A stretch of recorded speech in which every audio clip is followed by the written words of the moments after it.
pathin lung sen na zalin kum ke khat ina mang chai tawin tuni July tarik khat mel mu thei teng nei che salmon ngai dinga anaki go zo se ipakai ji suminin salam kain bole tuni thupi di wa hi le tuni phat to khitu teng le imasang thagup na lai hito kitu in hita hi thupi di kain koin phat pha naki pen alai itina manding ham ti ai phat pha naki pen alai iti namanding ham e bible sang diu tamta aphat le appoint dong zoya kan seido do di umentin ain la kipat na diwin e che Ephesia bungana tamta in iza zingu teng le hon zo ina sei zingu hidin ka ging cha in Ephesia bunga chang som le nga pat som le sagi ge in siminge hije chun itina chonum chingtheyun ki hong phawin milung bei ho banga chon lovin miching ho bangin chonun tulai ni khu hi aphat lo ji in phar ki zen pet cha hi ki chon hi che je chun lungthim bein hi un pakai lunglam ipi ai heaven ti he pathine tu atu theng bon chawa din phathe ebu pitaw hen phat pha naki pen alai iti man naman ding ham ti hi tuni ding hin pathinin kalung sunga ain koin July tarik khat jingka nong tho chun angai monga tholoi yum kha ding a khol he jingin tarik khat July ong ki ti ting le January tarik khat in manu kho to ki ba na khat omin aje jo kum ke khat ki chai kum ke khat dang i mat pan naw ai ji chun chei agun dan le apoimo dani ki heche le dei oma ma jingin hi ain hoi tal hagawa ki ngai to na hi ai le nangai to masa ahung pangde ka kin cha chu kei ipga tuni ni khoi ka mu na lai ham thagop sunga hi phadhin mi izana na chepi hitam leise chona nazar zarin mi izana chepi hitam covid 19 ke hui lo nana chum tam tau mi na he leise na mi hem thi tam na ho hoi ta study bulletin top 10 la jong chu covid 19 ni zau phalo ai ne lungchang na lam kiti ho akona thi hi mi atam pe na ya kiti ji in adang dang cheo chu tuni kho ta chu kan sei gu rei pon ai la tuni ka sei num pen ta chu thi na thei tam ta la na thi na thei tam ta la tunia hi ken ipga phari ka mu na lai ai de o pathini epa de na na lai ai dem ti ngai to a phara he tele tur hagup sung chu nongvet ki le chun I sarmona jo ina sei kha jo hin kei sei lo jong nang em na za tam ta ding hin pa kai a ding a jong mi phachom ta dam na lai le iti tun apol ni wa to ni ma ban tam ta ne na lai khangdong cha missionary of phabe a che ta win tele khangdong cha pastor ho jong he ti chun che na ho hin ana puita in alang khala ma ka ki ngai to wa le ke hi o pathin ke hi ka to ding hi a zo na lo ei koi na lai dem ti to ngai to na ho jong nei lo the ai po ne ama koma che jeng ni nga jo pathinin ina to ho eina hom thon na lai hin te tin kila u te ka ti nei to ni na te in pathin leng kama to khom pi tam ta yon na ngai diu ka ta san chi ho tunia tha kan tem na chu he che hi ngai to te e ho hi pathinin e ga ko jing ni nga chu ina to ya vet le a hom thon na lai jong a hi dem ti ho jong ngai to angai nei alang khalama chun le pathin cha te ei tau pi na pathin mi te ei tau pi na zala jong adam chu ki mai the ei ke jong hi mi tam tan ui sen bol now kasar mo na comments o jong ka weting le mi tam tai ne pa hung dam tai tai in ti a hi ei itun tuna ena tau pi jong chu tam ta din ka king cha in an la che tau na ho jong chu phar khat lai kana sei bang chun I tau na pathin adon but lo phan ai lo le asan lo phan ta din tin ai lo le ei ho tau na banga adon but ta lo ama phasa banga adon but phar ki ti chu ke ya ding ke wi lo nang ding jong hi to bang chun pathinin I tau na hi I tau lo lam ta wa ei don but phar jong chu hung the ti hi tunin atha in ngai to hi tin vanuli sina thilum cha noi na ve nai le hi che coronavirus ji ai nan na chom ki jen jing lai ho jong a boi lai jing ta in ta chun a ki jen na ngai a ki jen thei ta lo hospital zo se chi nan na a ve nan na ho dim se dai ta je chun amo a ding chun che ki jen na mun hoi ta te chu lu thei ta lo hi ja chu a pha lo ki ti mai he hoi ta na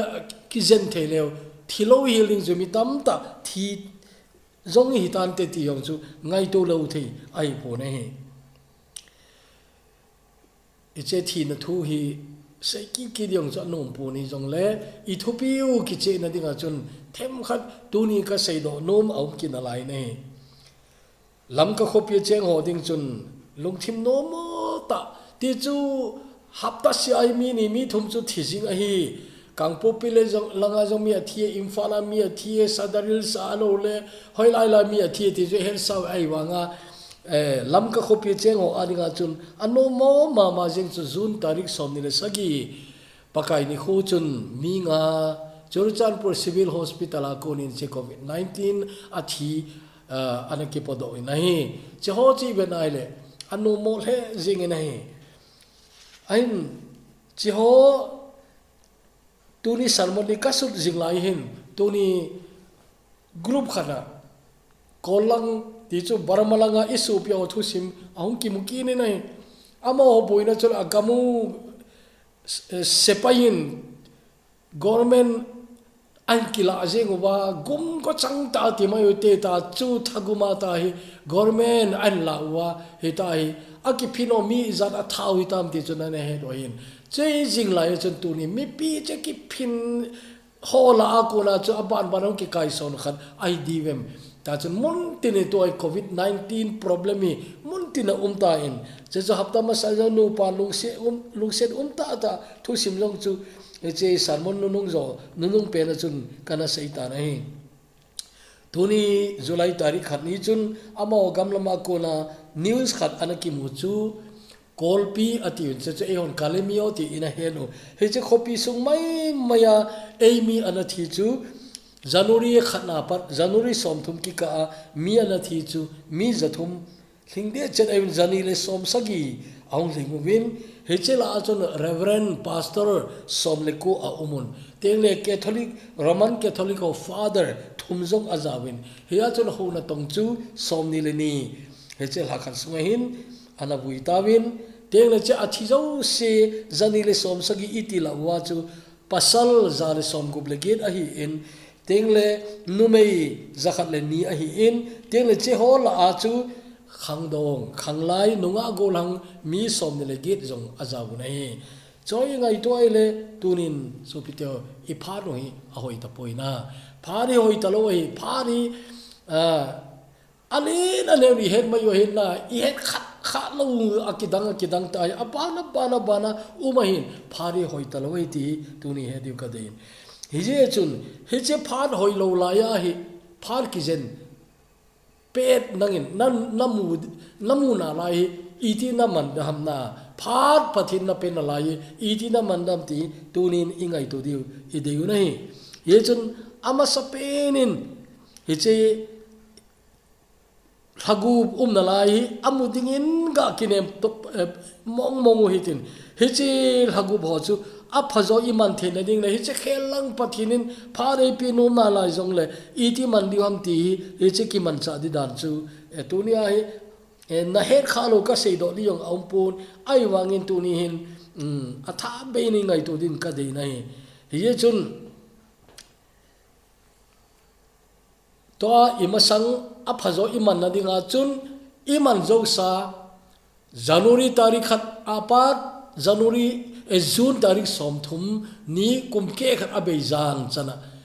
nain kho nain mandan ga nung vet ki dole ga nung vet ki nilang review ga borin kati review bol ngai he na he cho ka phan hi itikana man hitam ti he cha chun review nain bowling e de yu na hi he che nain kho lampi nain zo hi nalung lai hi na ti tunin nangai tu ngai he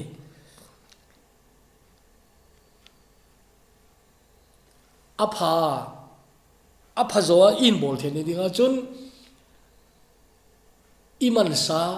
phat in man chai sa che chu hoi ta in tunin lung theng selin pathin anga bo na pathin anga bo thim ki changang ko hi in lang na kilep te gu hi in lang pathin anga ding ka tin ki ngai tu in lang he china ki ngai tu na kun chun review hin bolen ti tuni ama sapena kail sei chu ai nai che ba na chun bol khel nei na ki he nai le point ni na ka sei no mi ka sei tha no ten khadai che chi pia ti le I pathinu hi aphat dan chu I pathinu aphat dan chu I pi ham itile sukhil bol khel nei ho akisia ama komlam min anai no mai chun thu pha choi nom ngai dam ki thum nom au mai chun che ho chu chim cha ngai lo na chim cha ngai lo he la he da chu e na ngai dam no ma e na nga jing ai nahi ni khali ta ka ngai to cho o mi hem cha te wang hi alung I to lo nau hi ngai dam thum dila ki nei jing ke yin ala I pathinu hi ei ho ta bang hi le ei thei chim ta lo dam na ei thei chim ta lo dam o nang lom I zat veina su khela ka ngai dam ti di chona e chu tu ni pathin chu I su khelu ngai dam I thum ji wi koi ham khat in ko te mama ei ngai lu pe ikin char khan jong hi to bang lom ina ko ma ngai dam thum ding ki nei jing le tu ni chana wang chu ei ve ta lo ding hi aiwa I pathinu ki dan na chu acha ten I bol khil ti ngole hepa engai damin ti ai ang sunga thupa choi ninga ikigo rai chun cha chu banza enanga jing ai nai bible chang lungtong khama ma khanang hon jong na sim do jing diu tele na lunga na koi jing di khat ka gin chan aumin che chu piam tile isaya bung khat chang som le git khu ai isaya bung khat chang som le git khu che khu nang nain phat ma sangin abulang ho velachin isai them gaupa lekha sudi ama asun pa jong inu mo chu sandi kati aina pathini sudinga ti jo sutte te ngai ta chu abulang ki pa pale ami Israel te sit na ami Israel ten pathin lung asu na naw tam ta chung ki pan je ngai che chu a bible na ve je na tu janin che chu ki sei man lo ai ta na cha chu Israel cha da gi lo na cha pa na ong ki sei ngan ai wa chang som le git khun epm wa mi ti le hongon ki ho to te na tu hongon ki ho to te na chol sin au chu thi san bang jing jong le na bu bang ka ban sa dia ti na he cha chu hongon come let us reason together ti nai na chun hongon ke ho tu te ti nai I na bang cha mu sai apona her sai na phun ma sanga no her sai ai la tunin pathin ade che pyam ti le ki sia akom zot ki na heda chu ki sia thu pha choi dinga akom lu ding che chu pathi enga ai he chun ban jai enga ina hongon ki ho tu te ati nai leise jongai thunei thutan wai homo churei ko li tale ti jan di dan na alo isanga ha jo koi ham khali ei ko I tale ti jan di dan leise jonga chu ikichalo atama tamai he che ikichalo chu khatcha anga chu ei ki ko del koi ma cha chi thanom lo ding he zam theli ki zam na lai de hi ai wa tunin I pathinu ama nei le ki ho tu te ngai dam ding ei ko na ngai dam ding ei ko he chun kum ke khat na lai hoi ta nakitha sima pan na la tha kin zen tu zanen hi che an ko pa ko mi lut din kan ti mi nei tu zana na taw lo jong chu umna wina te zingka taw lo jong umna wina te ai wanga a phat tha kiti ahum hun bang banga hi a hi di mo nga gel jeng no male wa chu na gel khil di ngai o na gel khil ei che chun o kana gel khil jin kamudi mon ka ko yin ai wangin ai poi na ai poi ta jong tu chung a very shaky lawin kayong kangai tu ji cho pathin na tong ho loi khat wangi ato lau alla alo dan tel azia chaw dal ha te oi alla alo dan ki khel pi thei di le o ke na ki chol ta nge ti in pakai ama zoi ka kum mum na lai oi pin na tia ti nom thei ki ti nom hi a theng de ka se ke choi ka lunga ji o dam na lai le ke wang cho chi thi kai tai ka ti lung theng sel ka se ji ai wang ai ho thui lo hi chu tu ni hin o ki hal lo ta zong le pathin ito thei ni khat ap pen wang hi nga lo din kan ti lo na chi hoi ji ne pathinin a sei thin lai di ai lo le atong thin na ai ti wang hi na atong ne ki gut ngai che ya chu tunin suk khil bol khil pathin ko ma ngai dam ki thu mu tin ep pathinin ka bol le ade na la ya hi chani ei koi na la yam ti ngai tu in na ta chu pani la o ngai hi tele point thum na ding kan sei nom chu pathini mi angai dam jing ni ai pu in ngai dam chu angai dam ji ai wanga ipide ai ngai dam ham itele ama igin the na diun kiti na ama igin the na diu sam zakhale som thum chang liao khana sim to chelai ko sim na chen i bible che hoya an umi ke kaki pa ji ai aje chu ilung hung boy ji na ilung boy ji pathinin i chon sinau hoi i pialo di o ti ngai to ile che chu i bible ga phe nai le ei ding ta khat chai an ji nei he chai bible chang an simin katin sam zale som thum na sam zakhan le som thum chang li hin siminge o pakai themo na ho hi namel chi ding hile koi ham ading zo ding pakai ahin la min nagin theina din nakoma ngai dam na aum jing nai ve tango themo na ho hi namel chi ding hile koi ham na anga ding zo lo di ke yong ka din zo lo di nang yong na din zo lo di themo na chu nang namel chi ding na hile koi ham ding zo di ain la nakoma ngai dam na aume thi chu na ala che ngai dam na chu ipidam itile ama ging khen cha hin kho aban iman the na diun na aban chu aman ei ngai dam ta i chun ngai dam chang pa chun angai dam pa lung i hol ta diu ti na he na ngai dam na chang nu nang ngai dam na chang pa nang he che ei ngai dam pa lung chu i hol jing ta na digun pathinin chon set to bang achunga isu khila umjong le eiga ngai dam je cha hi nu isu khil noi ipin tha ma sanga isu khil sang sa pathin lung thim chun na te da ai chu cha thu ngai lo ki ta je chun na imu lo laya I he lo laya chon sin jo pathin koi na khat chu anei the ti chu pol jing ta jo khona he lo wa kana bole ati jo aum sa khola ai wa cha hi nu angai dam na I chan nu hecha in bol khil kit pa hi pathin lung thim chu na jodi ngai ti tu ni ngai to angai nei abanin lina chun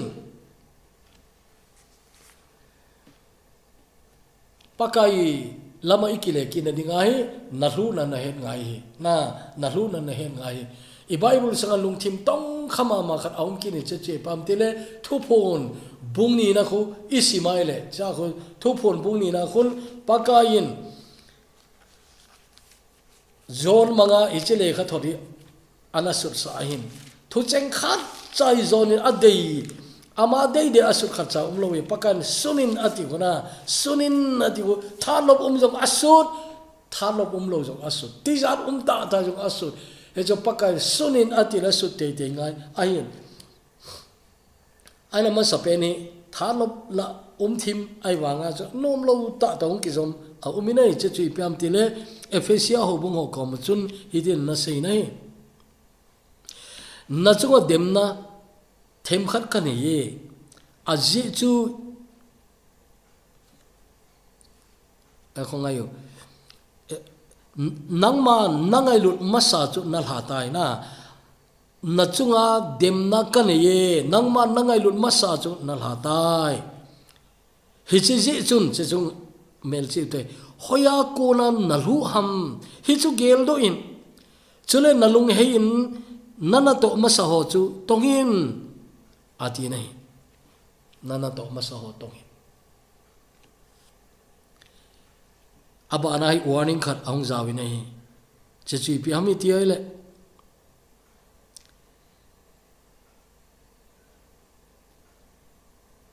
achuti lowa nalung na he lo le na he nga kahunga na meiwa khum chu au na ko na ka chon mangding a hi ati nei Ephesia ho bung ho chunga pakai lungthiman na chu ngai lu na masa na lai ati chu aja chu Ephesia ho bung hon pakai Yesu anta san layu hi sol chate na to bung som le kuna khun imu hi hi cha khu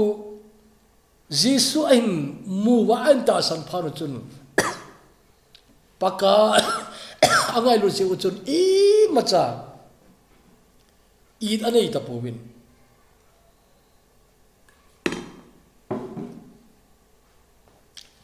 adoi le khabu an chom khom mai mai jong khu mai lo ding ai che chu an hal ha jing wi aman chu doctor lungkin hoi tai na sun khel kheli nei hechenia ahal ha u adoi le khabu khu aman ai sa mo le dangka sang som nga ai ati nei heche sang som nga value di ana khol le chen ei ho sang som nga ho to te di lo ding ai ai pi le ei ho sang som nga jing no atama tamai ai wa che a sang ju tam ju gam jing ai ka kiti ai ipl is sei no ji pi ha Ephesia ho bungon pakai anamu hin angai lu dan da roina e chu tu lai la kisa jing ke khat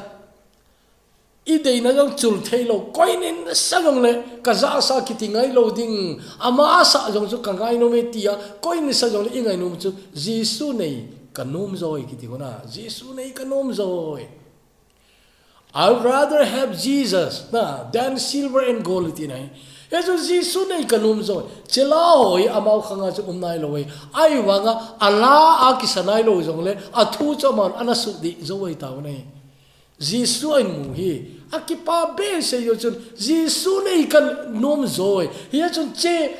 doi thu ho na che le khabu ho che chu en ki dei talo je chun asumai ai le chu mu te ki go hentin mi ko ma ga zo the na lai ding ai na mi yo ga dei di we na zo the ken ka dei talo chu mi a ding jong ka dei ta poi ta hal ha je we na he chan ge zo paka na ngai lu ai je chun Jesu nei kan nom zoi te paka ana zu ye bi nei he banga paka na ngai lu ten angai lu na a hau khu paka lung thim nai chu na paka lung thim na nei he chu tu ni nang jong hoi ten ki kholo Jesu nei kan nom zoi nana ti sa hi lo ha Allah jong nana dei lo ha tu ni Jesu sang na dei jo tam ta ta ja chu ngai lu na ma sa ha ki ti chu che chu hi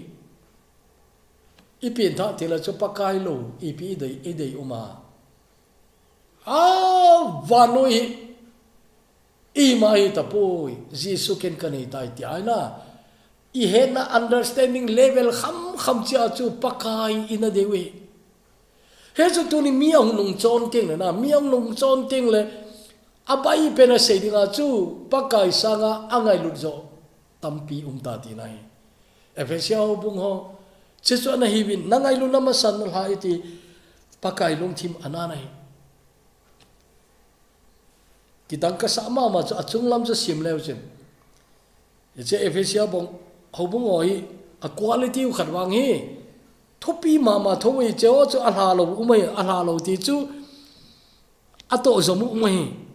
hitai pakana su chu asut sa chu zon ke man la to ho zo si chule na tho gim le na tho ha chu ka he ya ti chu chule sol cha kai tia sol cha hi lo ho zong chu na pate ma na khul na man do zong ka he chule tho ha ta kamin zala tho zong tho al hada lo na hi cheng se cho hoi chula na ai wa nga pakai na ngai lu na ha pum puma na bol ngai loi khat na bol chu na ve ta ai wa nga pakai na bol hilawin nang long thim hi akipa nai na lung thima ko na hung kon do a na to wang cha akipa ding mong ai wa na lung thima ma petalowa na to umai le cha jo pakai ki pa to loi nge chon tu ni hin lagup dang imasang na lai le pathin a phalzat zat phar sau ta inei na lai hi ama long lai na ito na diu chon tunin pakai ingai lu nawi hi chei renew borote na sutha kinote kiti ahi hija chun hicha chu kapoin nga na ong itai na hi tu la ya igari ho to ga te ka dile gear khel pha na ga ti na gear khel pha na ama de ga na kipi na sutha kinin hi chun ama ngai lu che din ki ngai to lang tu la hi jisu ngai lu che din ti la hoi tu la i ha deu chona nitin jisu kalung thimin kangai lu che dingai na ngai lu de u de ri kai ti lao mizo pawong ki sa doa cha chong min thang ma to ai pawa pau tina tai nunga la sa themo golang la sa themon ain sauna nitin ni shein jisu kangai lu che de ti na che chu tunin namasang phana ne na lai pakai ngai lu che na dingin mang dingin tunin kain ti mi nai pakai ngai lu che dingin he cha ama ingai lu che ding a hi le ama iphat atam zo che ipi ding ti nai tai na phat ong hoi ipi na man zia nisa na to khatui nei chi we ai wa nga phat ong be hilan na tong koi ma ayom poi phat ong som khat inei ji he chi na phat ong chu ipi na man zia na bible na simam taw na manam ai lo le la ho thu na ngai zong le pathin thu na lung thim na pi am laman lo cheng ngai na ana phat na su mang ham thu sim du dalo sim nan na phat na man chayam man lo cheng bol na phat na man chayam min pakai angai lu che chon pakai din a phan a pi nei la na ngaya la sa thim lo ta ai zong le la khat na ngaya nana sa hu jong chu nangin pathin na wa choi nai che chu ken ka bol ji ai USA kaga online chun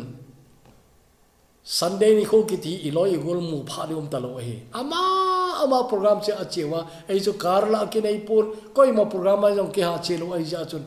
ka changa phar ka mani atamin che chu keidin aphama ma jengin cha chun debri ko neu chakhat ka kicho a in langa ko na tu to bang hilo chen ai chu cassette na he che audio cassette ho bo hu kini a hi in CD o kiti umnai pon koi mobile phone malana e che ho chu umnai lo en cha chun in langa kunin la sa themo inunga ho gol ho la sa themo la ho ka ki point cha chun ka changin ka che gym ka umna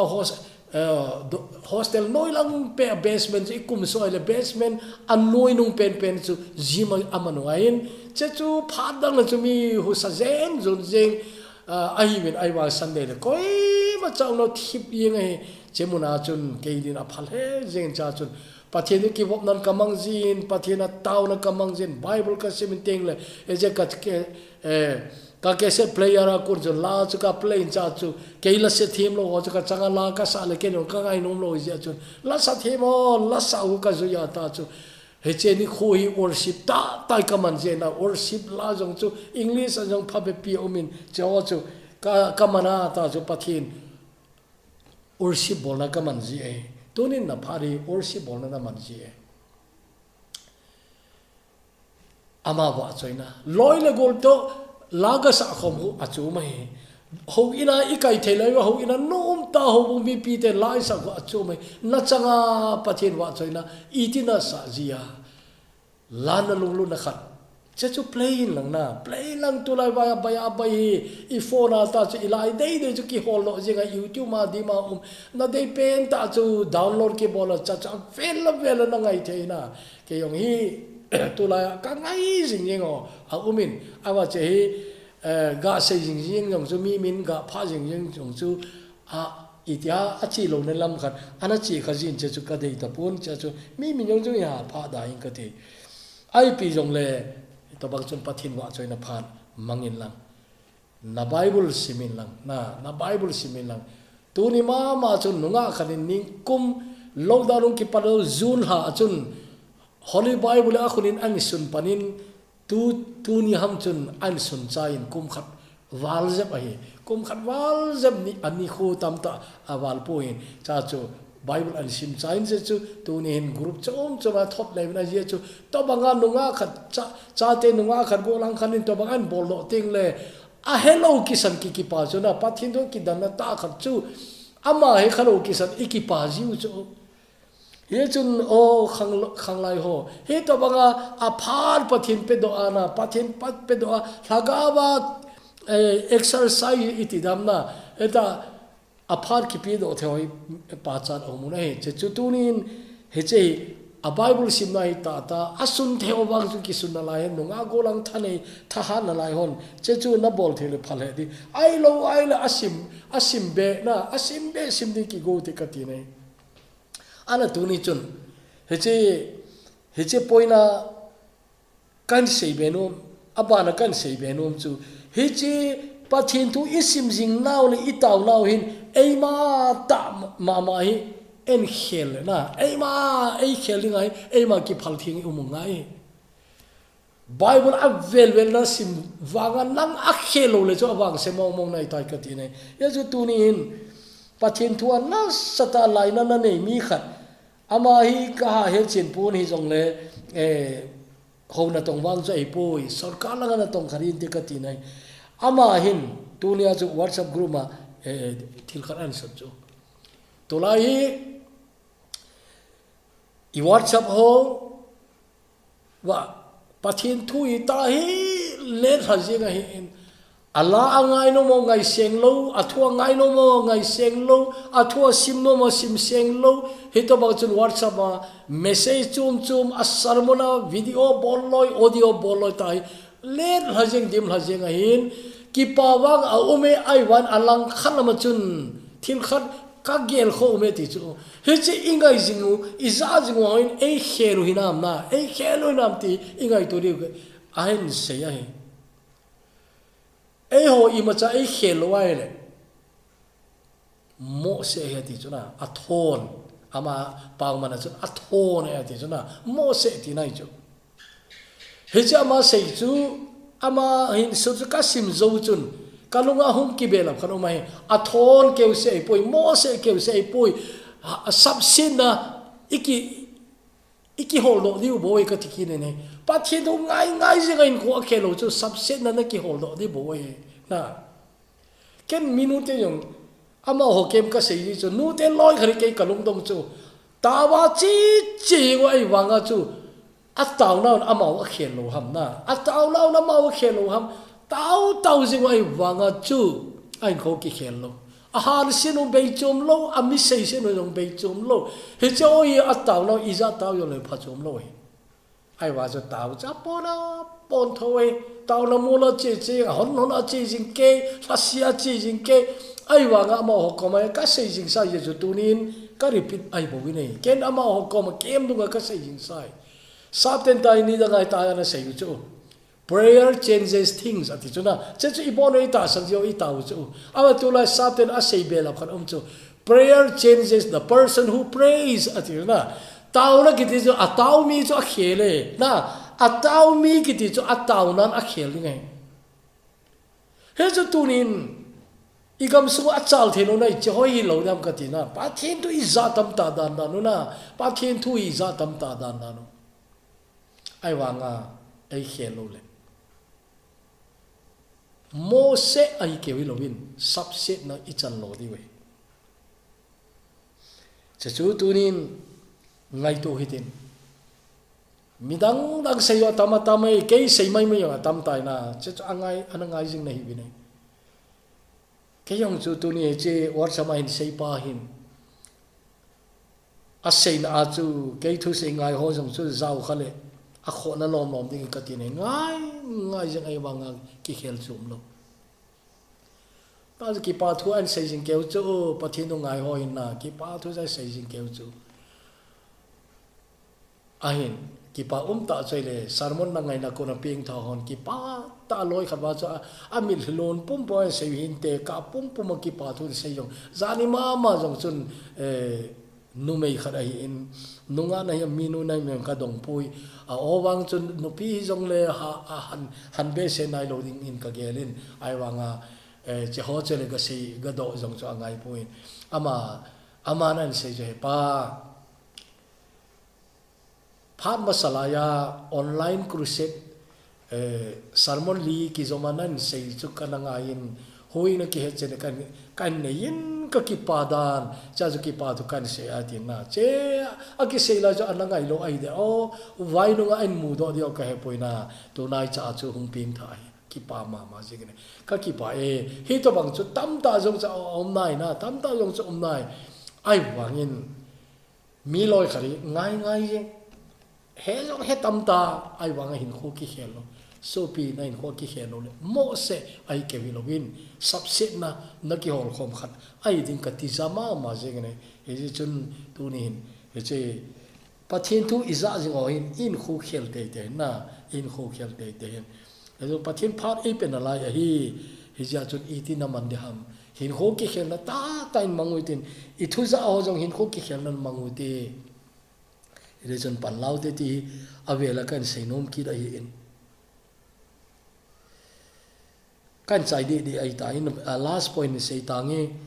che chui piam iti ai le na hin kho phan om na lai he aman lutdan aman tamdan atha ben na ngai tu in lang hi cha chun i chan phan in ei du hello ngen cha i chun tu ni hin nakisi lo na dingin panlatan na nakisi lo na din panlatan athen the mi hem te oi pathen dei lo bol in ko i man le ba cha ikisi na dingin chain bol do ina to up na phan nung lam ti tau te le se jong hi phan nung lam ai ta nang ni na phan nung lam ai ta na phan nung lam ki ti nakisi na ni bol na dingin phar ki hing ta lo he he je chun ton sol gama dinga ara ki khol khom ni thil pha bol ki patha ngai he ningkum lockdown ki patti lai chun lockdown sanga thil pha bol ti kana sei ta in che chu tam tai na ngai ki pa ma je tu ne chanai angai jing jing ai ti kamu the na chu viewer kho ana ki belap ni ki belam ina he angai kharo ngai hin ngai yong umun tin angai khate vel ni ngai lo jo umun tin vel thum ngai lo jo umun te tu ni ma jo mi khaden he pa na sar mono he kangai chim thei pon ja chun phat che san na sei sa ho jong chu tai avela kan ngai to ki dai ngai lo khat cha ka nei lo wa tai ka koi avel vela ka ngai tin ka ki pa ma jina ai angai jong i pon tho di teng chu le hin khoi ki la lu di i di nei evangelist ka ki tho pi khang dong hon nu teo ko ma ga to ji wa to na jong hi di jong di mai the nu teo nu za dan a di jong hi mai the ama a seu che le nu teo hi thu ngai a pon tho ai wanga ching them lo a za ni la thu chang ei na lom lom ti ale ipsm ti le ka heta pui ti jing a tu che jong zo a kho le jing ina na ala che sang kho zo chu ngai jing ai wa in kho ki hel chum lo na chum i bible sim jong i hin kho khelen lang la i ngai hon jong in kho khelen lang la i sa hon jong in kho khele ka de ne te la kho ma jeng jo pakai na tong ho jong ana to na in kho khelo tam ta dan a he to nai cha chun nu mei khanin kaza khalo za di ka dei lo mong khat ai ni sei nei he pa tu lai pathin tu se iti ta ba gin cha di jong cha hom che chai jengin no mei chunga khan sin ki ti kho salu hi ta wam ti hona an to chu koi lom nam a sei ne o katina cha chu ama wa au na khu jong cha sein au na khu che le khopi khat ai khopi khat pastor ho an sei na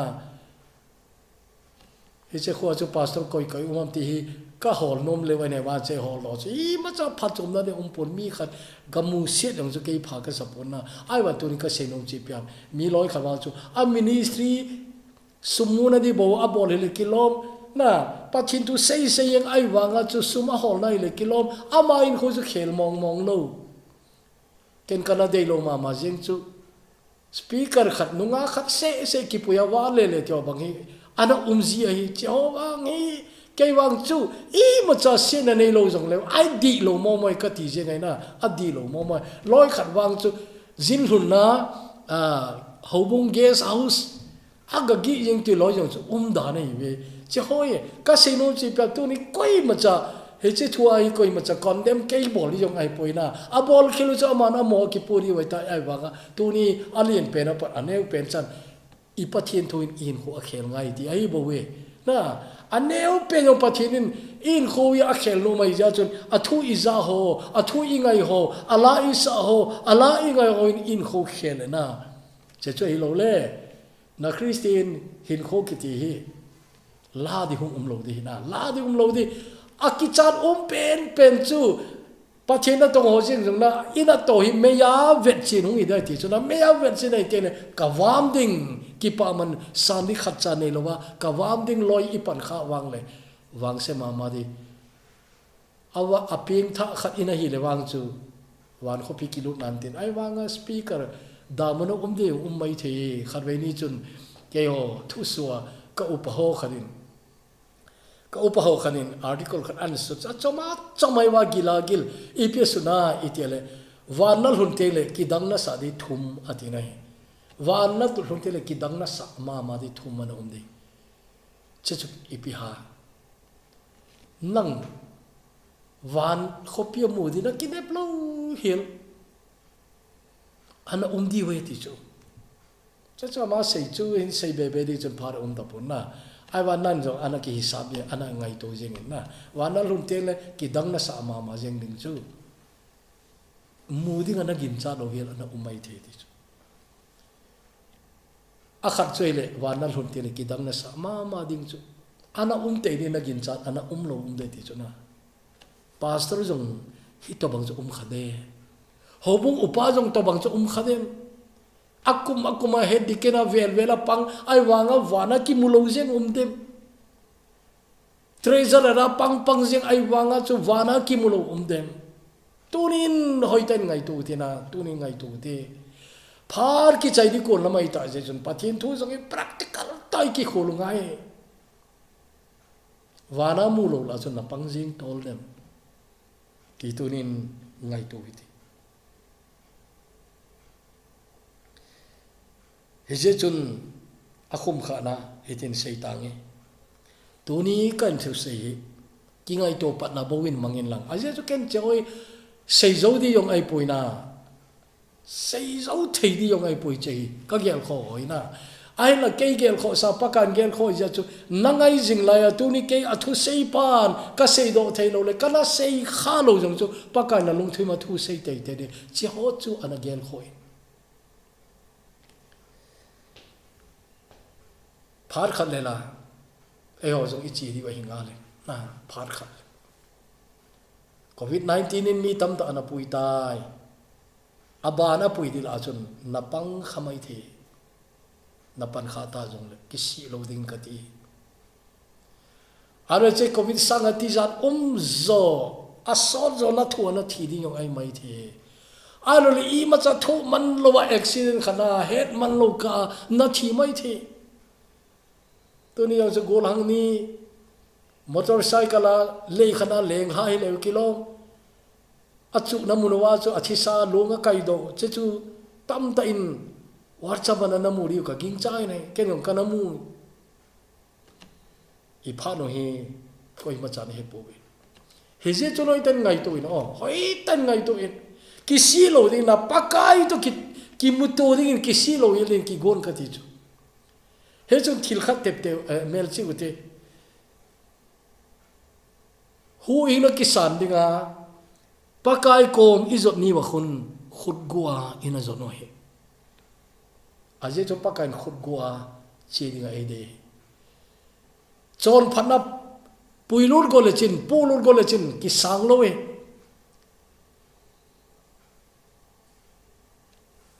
e macha pakai ko ma choi ding nei lowa ina lu noi khut gua che cho pakai de ye a de ye na hoi la kisang dinga kisan dinga ichilai chun khut kwa kichi ai wangin ilagaw pa kai kom akile kini tile khut kwa chi din ai dei pone yechun la simpan vai gei tan chelai ana ki simin amading chun phachom ta ponte khut go ke wa ka che ding ham ai hu hing pulam tu achon ti nei athu sim na za khari ka ging chai ping tha man jong le to do I ma cha nei man ta pun heja chun thi ding chu kicha talo he huing puna hat na al hat do na he che ne ai wanga khut go pakai atu di wang chu no mo asa ne nang na hi le pathin phan na pi heje chun huing na kisan ding nin khut goi na komi zo ne a huing na chang sa ho zo se ei pui khom ni teng le khut gua che din ei dei pui pakai long hai na chu khut gua hi lo dingin khut gua hi lo din na to phat man sang ding an loma amar ki mutu din pakai ei dei oi tawte hepa wan ong ka pau pathin tuni Julai tarikh kang hlong ta min thagub chu ha satna gen theina jong ka na jong tam taim kana thu he ain sunga thu lo hon jong ule naw ko le pai kana lung hem pi na mit hi jong chu tam ta na lung ding hi jong le tu ni je thu ngai theya na lai ho kum ke khat nunung zo ni khuma sa pen Julai tarikh sang ni le som ni le khat ki ti chu tu ni kain movin che jong chu sun lai pha zo si a ki chai ki tai pakai chom lo ka tarikh chu hum be ki dei tai hi tai ka phan wi chi zung zung ai je chun dunia ka thu za cheng siu hi ka gel kho wa pakai ke ma hin kho chi ki ngai to na kaman thin ati un tu zan na thu ka zau hin ang in phathin bo ding in ka tau nei tu zan ko hi jong le che sarmon angai jing laya lung heina nei nom thu pha choi no mom jong le ama din ka tau pin pakai mun khana avela achang si aganga ya hita chu nang kom ki pi do na hin mang nom om jong le ama tin jun ka tawi ne na cha ko hi jong le ki sia tu za na hi thu pa choi om le pakai nangin na thu tim long lo ki khel ngai lo ai je chun nangan na nangai dam di na na san ngai ti ka het jun ka lumu amonge hongun ki ho to te tia ei ko jing pau pathin tu za na azon ngam lo jong le Krista thi san za la zon ngam dingin nan ki thu pin lang lagau theng ke ho adinga ei sai champi u he che lagau theng za la chun na ang so kinem ta honglut ngam dingin nain pakai na cha su khel nei ho bol khel nei ta ho ananung chon ho ko hi jong le akisi nom ta po tu jan nangin ki thu pi din ka taw nei hi da chu he che sermon hi mitam ta din do kit na ahung hi te te nei nangin phathein bu dingin pakai ji suminin ka ta ve amen